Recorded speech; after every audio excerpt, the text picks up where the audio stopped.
But this week's main event is a big one. At a UFC fight night, at Noche UFC. The rematch, Alexa Grasso versus Valentina Shevchenko. Let's get into that right now. In the women's flyweight division, for the women's flyweight division title, you got the rematch. Alexa Grasso comes in at 16-3, takes on Valentina Shevchenko. She comes in at 23-4, and this goes down at Noche UFC.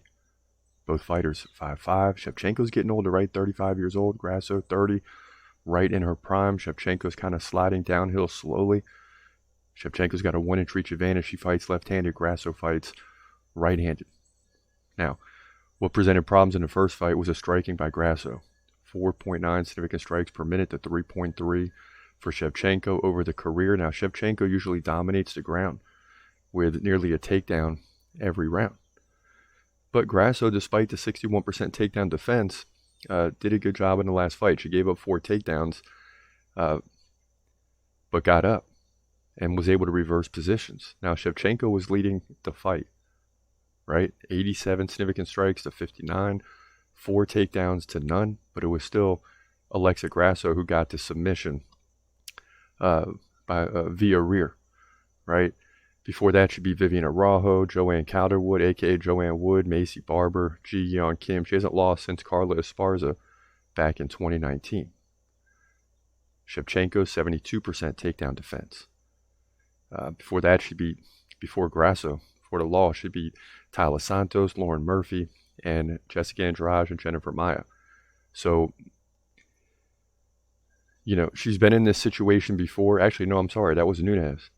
So Shevchenko hasn't lost in a while since Amanda Nunes back in 2017. And to me, this fight's going to play out a lot like the Nunes fight, where Shevchenko's sliding downhill, but she's going to pull together enough to get the victory here. I mean, she was winning the last fight by 28 significant strikes, 4 takedowns to none.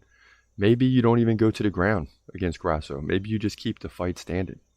You know, you're dominating on the feet. You keep it there. I think Shevchenko will look at those stats. Her coaches will, for sure. They'll know the situation.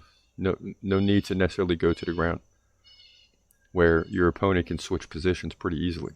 So look for her to keep this fight standing and dominate in significant strikes and win 3 or 4 rounds out of 5 and get the belt back.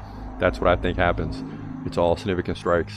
She gets the win, gets the title back here, in my opinion, women's flyweight division, Noche UFC. Yeah, so I think she's going to get the belt back. I mean, I think it's just going to happen. And it's going to be a raucous crowd, a celebration.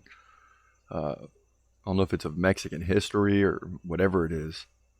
But Noche UFC is a little bit different of a name, because usually it's like UFC 293 or UFC Fight Night or UFC Mexico City or something like that. But this one, UFC is second. It's a Noche UFC. And it's going to be another exciting night. He's gon' fight, wait, he's gon' fight, wait, hold your breath till the end of the night. Last fighter call, UFC at its height, yeah. Bringing that thunder with all his might, saying step up, wanna fight, hold up, think twice, gladiator, assassin, reckless, no abandon, walk through that cage, he'll leave your ass stranded, wake up, hey, where you at, hey, got hit in the head with a baseball bat.